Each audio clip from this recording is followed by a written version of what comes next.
De Grote Tech Show wordt mede mogelijk gemaakt door Orange Cyberdefense. Van strategie tot uitvoer, jouw cybersecurity in vertrouwde handen. Goed dat je luistert naar de Grote Tech Show. Tech verandert onze wereld, hier hoor je hoe. En straks praten we daarover met de CEO van een Nederlandse, maar internationaal actieve chipmaker op het gebied van draadloze communicatie. Want ze hebben daar net tientallen miljoenen aan investering opgehaald. Daar willen we meer over weten. En we zijn in mijn geval Joe van Burik. En Ben van den Burg. Hallo Joe. Goed dat je weer bent, Ben. Ja. En elke donderdag hoor je ons ook over wat er verder speelt in de wereld van tech. Dan nemen we de week door. Dus volg de Grote Tech Show in je favoriete podcast app om dat allemaal te horen.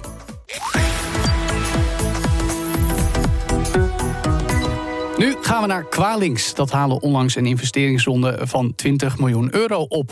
En daarmee hoopt deze start-up uit Delft binnenkort de productie van hun chip voor draadloze communicatie verder te kunnen aanjagen. Wat kun je met die chip? En in hoeverre maakt dat Qualinx tot een nieuwe Nederlandse tech-belofte? En blijft het bedrijf ons land ook trouw? Om daarover te praten schakelen we nota bene over naar het Engels. As our guest today is Qualinx CEO Tom Trill. Welcome to the studio, Tom. Thank you very much, Joe. Ben. Good to have you. So you are an Irishman with a lot of experience in Silicon Valley, leading a rapidly growing Dutch semiconductor company. What's that like? Well, you can imagine. The mix of cultures is great, actually. Yeah, you're right. I come from Ireland. Started my career there, then relocated to the Valley. Silicon Valley in the year 2000. So most of my life still centers around the San Francisco Bay Area. Mm-hmm. But I met the Qualinx team about 5 years ago, the founders, who are graduates of TU Delft. And I met them and they presented to me their technology, which is called DRF. Right. We have a trademark and we call it Dragonfly. So Nice. we like to just refer to it as Dragonfly. Okay. So they presented it. And immediately I was convinced because about 8 years earlier, I had run into the problem that the company solves. And I spent 1 year trying to solve that about 8 years earlier, around 2011, 2012. So when I saw the technology, I was convinced this DRF, digital RF. Yeah. So what is the problem and what did they solve? With using Dragonfly. Yeah. Yes, thank you. Yes. So in semiconductor, we're all very familiar with the concept of Moore's law, Right. and continuous scaling, Yes. in the digital domain. But certain blocks are not designed in the digital domain. RF, radio frequency, is one of those blocks. Traditionally, it's an analog-based technology. So what we do with our IP is convert about 80% of the analog RF chip to digital. Right. So now, all of a sudden, we can scale in line with Moore's law. And our point of entry into the industry is the point of maturity for a lot of our competitors, simply because they're hitting the scaling wall because they're still in the analog domain. Yeah, so when you have your RF, your radio frequency, it's analog. And how do you transfer that in digital? Yes, we have, that's our IP. That's our secret sauce per se. Yeah, but can you describe it a little bit, what it does? Sure. So we have what we call a discrete time filter, we receive an analog signal from satellites, GNSS, Right. and through our discrete time filter architecture, we convert that into the digital domain. We process it, and then we can also convert that and send it back out in more classic RF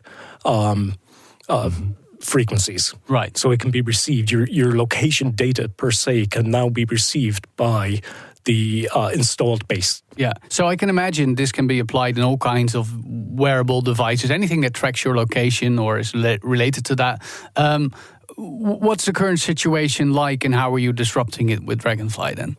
Yeah, wearables is the best example of how our Dragonfly technology translates into ultra low power. Now, power is defined by your state of mind. You know, power means different things to different people, but wearables is a great example. Now, because we can scale with CMOS, we get all of the typical CMOS. What is CMOS? Complementary metal oxide semiconductor. Oh, great. That was a chemical process. Yeah. That was a good question. I wasn't sure I was ready to recall that from deep memory. Yeah. That's all right. Semiconductor, basically. Yeah. Right. The typical benefits from CMOS, from semiconductor digital domain, is that you can scale in size. Mm-hmm. Your transistors become intrinsically more efficient and therefore provide better performance in the density on the chip. And the net benefit is you get lower power, better performance, smaller scale. Tom, I have a smartwatch and for Apple.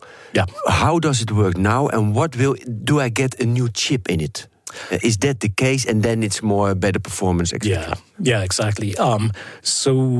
So I'll come back to why the Apple ecosystem is somewhat unique, and the mobile ecosystem is unique in the way they use GNSS receivers. GNSS being Global Navigation Satellite System. Right. But generally speaking, for other edge wearables, today they get a relatively high power, unflexible, and relatively expensive device that is highly likely to not scale in line with Moore's law. Now, what we offer is scalability in line with Moore's law. So we have a generational advantage in the roadmap for our customers. And that means you get more power, more performance, less power, lower cost. But is it a specific chip in my smartwatch, or is it in the package of more chips that you add that you are a chip in it? Yeah, in the small form factors, it's a chip. And we call it chip down or a discrete or a component. Yeah. And the other form factors are modules that will go into a pet tracker or asset tracker. But yes, for those edge nodes, typically it's the chip itself. Right. So, and you design a chip and then you manufacture it at TSMC or how foundries, if I'm correct. Yeah, correct. Yeah. Why did you elect to go with them? Yeah, a couple of reasons. They're a neighbor in Germany and Dresden. Right. Made in Europe. Yeah, made in Europe, absolutely. And that wasn't as topical then as it is now. So we're quite pleased with that choice. The Global Foundries strategy is a bit different to TSMC and the other well-known foundries, where there's a race to the lowest geometry, 2 nanometer, et cetera, Global Foundries doubled down on their investment on 22 nanometer SOI FX is the name of the process. Right. And that process has intrinsic benefits for low power RF specifically. So they very much invested not in the shrink, not in the node, but in the features that you can get from their transistors. Okay. And what is at the moment then the barrier that not every smart device has your chip because it's a bit more low, more efficient, etc.? What's your barrier now? Our barrier... you have 20 million also. We do, yeah. There are two barriers I can think of off the top of my head. One is just physics. It takes 3 months in a fab, in a foundry, to build a chip. Right. It takes... That's just one version of a prototype. Right, exactly. Right. So when we release our design, our final design to global foundries, we're blind for 3 to 4 months before we see a packaged chip ready to go into a device. And that's it's a nervous period. Of course, it doesn't matter how much work you do. You're just waiting to see if what you developed across the years will actually work. Exactly. Yeah. Now, we do have our test chip, and it's performed well beyond expectations. Right. So our confidence level go up. Every week we continue to test. We're getting pre-product customer feedback, real field data coming back in. So our confidence is higher and higher. Okay, that's barrier 1. Barrier 2? Talent. Getting the right people. Yeah. Capabilities. We have the resources. The country and the continent has the resources, the fabs, the IP, the money, but the engineering talent. So where are you getting your people from now then? Yeah, about 50% of our people are immigrants into the Netherlands, into Delft specifically. Mostly coming from Asia, I imagine? No, not necessarily. We're very diverse. We have employees from the Philippines, from Africa, Kenya and Nigeria, I believe. From East Coast US, from Brazil, and then the European countries. Yeah. And some from India. So talk to us about the field you're operating in. Do you have a lot of competitors because you're in the disruption phase of this part of the supply chain? What's that like? Yeah, so GNSS, as we call it, is a relatively mature industry. Right. And the supply chain is relatively mature. And yes, we have big incumbent competitors. But the disruption we're bringing is, as I mentioned earlier, our point of entry into the industry is at their point of maturity when it comes to scalability. And that's what we deliver to our customers, a roadmap in line with Moore's Law theory through the next 10 to 20 years. So there's a generational advantage and a structural advantage that we bring to our customers through our technology. Generational insofar as you continue to shrink in Moore's Law, so your power, performance, and cost continue to scale up. And then the capabilities of the chip allow our customers to reduce dependency on external components on their motherboards or their sub-assemblies. We have a design philosophy that highly integrates external peripheral components. So we're taking cost and complexity out of our customers' value chain and supply chain. Right. Reducing all of the, reducing their suppliers, reducing the number of components, reducing the points of failure in the system, in the manufacturing line, and the product itself. Right. So there's a total cost of ownership benefit from Qualinx's technology that extends the entire value chain. Yeah, but when I make my smartwatch, I have a lot of suppliers, a lot of chips in it, a lot of suppliers, and now I have to add another supplier. Because I have to add you also, because you're from analog to digital is great. So that's also more complex. That is more complexity then. And is that an advantage for the smartwatch maker? I don't think so. Well, I can understand the point. Thank you. The reality is actually the opposite. Because we can scale digitally, it allows us to add more features and continue to be feature-rich on our chip. Therefore, removing external components from your watch or the pet tracker, whatever it happens to be. So the customer benefit is that they eliminate the suppliers for those other components. So you're taking that overhead out of your supply chain. Right. We're then shrinking the components. So what can you do when you get more space in your watch? Yeah. You can either make the watch form factor smaller, or you can add more stuff or put a bigger battery in there. Yeah. So typically customers will add a larger battery. Right. And they therefore can differentiate by saying, my device, my watch, will last 10 times longer than my competitor's watch. Yeah. And we enable that. We praten zo verder met onze gasten in de Grote Tech Show na deze boodschappen. En nu verder in gesprek met onze gasten. Now, at the same time, I imagine, well, a lot of wearables don't necessarily have the biggest memory chips, but we are in quite an RAM crisis. And I imagine a lot of OEMs are looking to cut costs. Is that an opportunity for you to say, here's a part of your product that's a lot cheaper and more efficient, and that's one way to make your spreadsheet work? Yeah, that's a really insightful question, because I keep falling back to the concept of scalability and Moore's Law. As our competitors hit that scaling wall, they're offloading things like RAM and logic and putting those out onto the system. We're going in the other direction. We're adding more memory, we're adding more logic to the chip. Right. So we become not only a single chip solution where you can have a full turnkey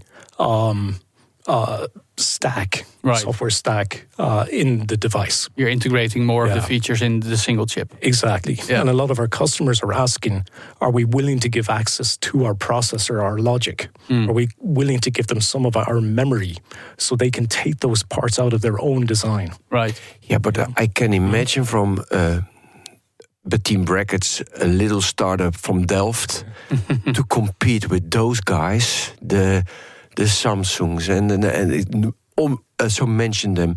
I mean, that's really hard. I mean, impossible in my opinion. How do you do that? Well, I would say never impossible. Of course not. Yeah, never impossible. I would say it's straightforward. It's not easy. It's straightforward. But I'd also say that as convinced as I was when I met the founders and saw what they had, as convinced as I was, all of our pre-product customers have that same reaction. Every new customer that we encounter has multiple wow moments. You know? Okay, because your IP is unique. I mean, so the invention is unique. Do you, because now you're describing we're going to conquer the world, we're going to beat all those guys, or is your exit strategy we're going to be sold by Samsung for example? No, our founding philosophy with the founders and I, and even with our investors in the early days, has always been that we build a company, and we build a company to grow and scale. And we're not short-term focused whatsoever. You can't be in this industry. Yeah, you know, a lot of semiconductor startups come out with that mission. You know, I'll be an IP company and I'll get acquired in a couple of years. Yeah. And you see every one of those ventures eventually having to build a test chip to prove the IP works. Yeah. And then there's a whole new round of investment. There's a whole new design team.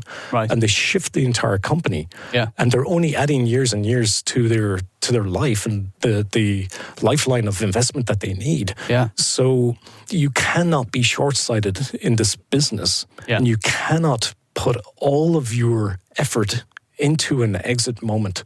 Right. You know? You just can't. So you build a company. Now, we're wise enough to have peripheral vision. And of course, we're open to combinations.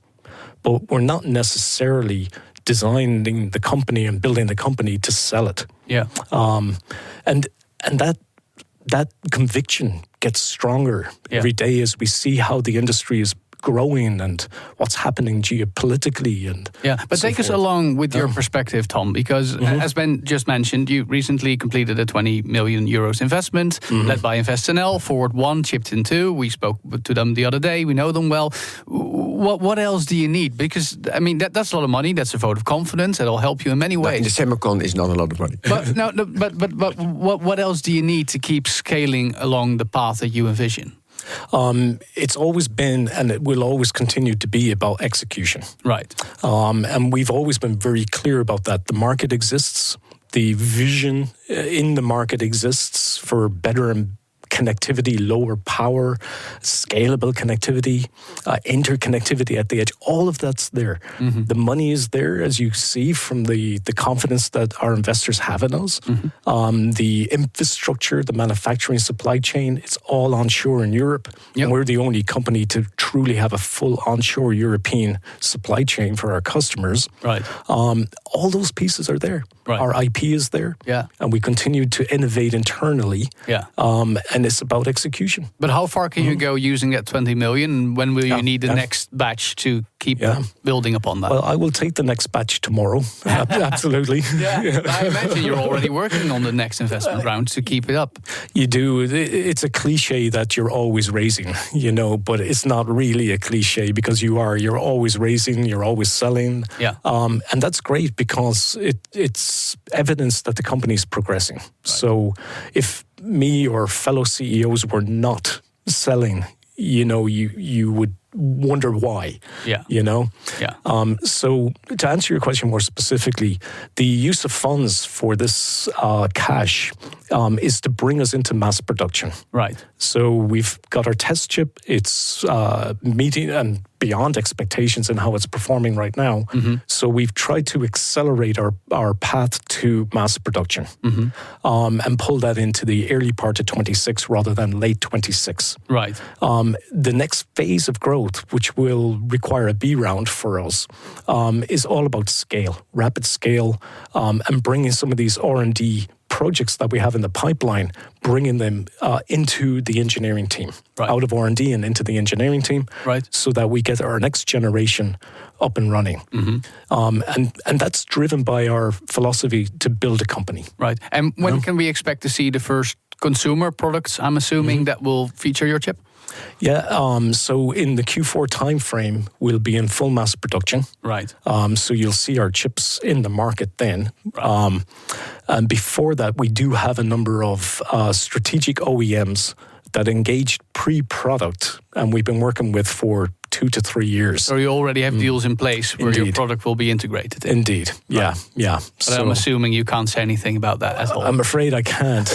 What kind of direction, or has that already been discussed when we say wearables and such? Yes, so we our go-to-market, if I could take a moment and explain the scope of our Dragonfly platform, it can receive signals between 20 megahertz and 8 gigahertz. So it's really quite a wide range of frequencies that we can receive. Now, GNSS and IoT, they transmit signals within about 400 megahertz through to 2.5 gigahertz. So it's just a subset of our entire capability. So we decided to productize Dragonfly in the GNSS and IoT market initially because we have disruptively low power characteristics, and it's the perfect launch market for us. So you can imagine some of the early customers are in that space because it's one of the big wow factors. You can really do 10x my power today or 5x my power, but it's not just how much lower the power is, it's how we generate the performance at that level of power. We've changed the balance. Yeah, we have. Yeah, and that approach gives us this generational advantage for customers. But so yes, you can imagine that a lot of our early interest customers are driven by this super low power. And one of the other fundamentals of Dragonfly is we allow our customers to reconfigure the chip at any point in its life cycle. Right. Today, other suppliers lock you into a mode, continuous tracking, or low power A, low power B. You know, we tell our customers, whatever you want. Yeah. How Dutch will you be in 5 years? The company? Yeah. Always Dutch. The spiritual home of the company is in Delft. The founders graduated from their PhD studies from Delft. As I mentioned, tax will be paid in the Netherlands. Yeah, absolutely. There are a couple of and also the IPO will be here in Amsterdam. The IPO. Pardon? You're breaking up. Yeah. No, but I'm definitely picking up on what Ben said. I mean, you come from Silicon Valley. That's where you shaped a large part of your career. Yeah. What do you see here that convinces you to say, yes, this is the right place for Qualinx? Yeah, that's a great question. And honestly, yes, it has been. Silicon Valley has formed me and shaped me for sure. Right. And I can tell you one thing. When I came here a few years ago and I committed to joining and doing this, more Dutch people told me, you will have to go back to the Valley and raise money there and build a company from there. This is what we hear it a lot. Yeah. And it's not just Dutch, it's European people. Oh, you're just going to drop in and you build it, and then you go and bring the company over there. Exactly. And then what do you say to those people? Yeah, I was really surprised. I was like, so I remember I was part of a panel a few years ago over in Eindhoven at that tech campus, with InvestNL, in fact. Nice. And I had this thought.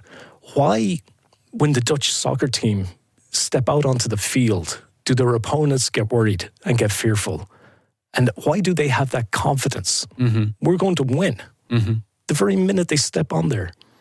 But why are entrepreneurs not the same? So it's just about mentality and the energy you produce, you mean? Yeah, and I think it's the environment as well. I think about the feeder system, TU Delft, and all the other TUs. The quality of education is phenomenal. It's world class. So you're not worried at all, because from time to time we hear some worrying signals, even from Delft, which you know is a very high-rated campus. Yeah. But you're committed to saying, okay, all is going well, and we keep developing the knowledge and the talent, and then validating it, for instance, with spin-offs and spin-outs. Yeah, precisely. And I think all the pieces are there. The universities, the feeder system, the IP laws are in place. Right. Deep cross pan-European cooperation is a given, but not always, but pretty much. Yeah. One of the best foundries in the world. All the test and packaging. Yeah. And the governmental intent is there. The strategic intent is there. The money is there. Right. There's one problem, and I don't know how it gets fixed, and that's the trickle-down effect from all of the funding that's been made available at the government levels, and how that is deployed, and how it comes to eventually land in the entrepreneurs, startups. Right. That's not good. Right. So you mean the fact that you're only often only able to apply for a grant, for instance, if you can show you're already making a profit? Well, as a startup, we all know you're generally not making a profit. And it's not just profit. Some of the facilities say we're almost a lender of last resort because you're too risky for high street, if we want to call it high street venture capital. Yeah. Never mind venture debt, right? So the great irony of that is, well, yes, you're too risky. We qualify. We're too risky. Not Qualinx anymore. We used to be, but not anymore. Now you've proven yourself enough to be. Yeah, precisely. Yeah. So a startup will come along and say, yes, I'm technically too risky for standard venture capital. And then the lender says, check the box, okay, good. Now give me your proof points. Right. Show me your chip works, show me you have customers. Yeah. So that's that great conflict in aspiration and reality. And do you see that mentality change? Because we hear this already 2-3 years. And is it changing now? The last few months? I think I think a lot about this. And I think there's recognition. One thing that strikes me about operating in the Netherlands is that the Dutch talks I've been to, and I assume people in your DNA, you admit to the reality of the situation. Right. And I think that's powerful because there's no hiding, right?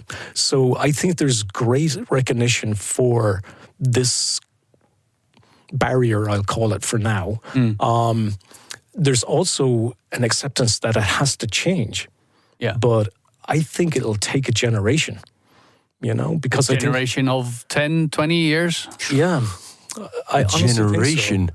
Yeah, because it's rooted in a risk aversion that I think Silicon Valley doesn't have. And there are a couple of big differences between the two ecosystems in my experience. And of course, it's a personal lens.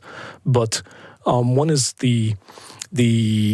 there's non-government money typically in venture capital in Silicon Valley. Right. And the money comes from entrepreneurs who've been there, they've done it multiple times. Which is starting to come along in the Netherlands. It is, and that's why I'm saying it's generational. Yeah. You do mean to say we've started, but we're not there yet with this flywheel effect that you're describing. That's it. And generational, people could say 50 years. Well, not really. I think it's more like the 10-year horizon for that to become more pervasive in the venture community. Not only in the Netherlands, but throughout Europe. Right. Well, with those words, we'll conclude this interview. Thank you so much for your time. Qualinx CEO Tom Trill. Tot zover voor nu. Luister de Grote Tech Show juist ook als podcast via de app die jij gebruikt, zoals de BNR-app. Vanaf elke donderdag hoor je daar ook en in alle andere podcast-apps onze analyse over wat er verder speelt. Deze week in de wereld van tech. Tot dan, tot de volgende Grote Tech Show. Dag.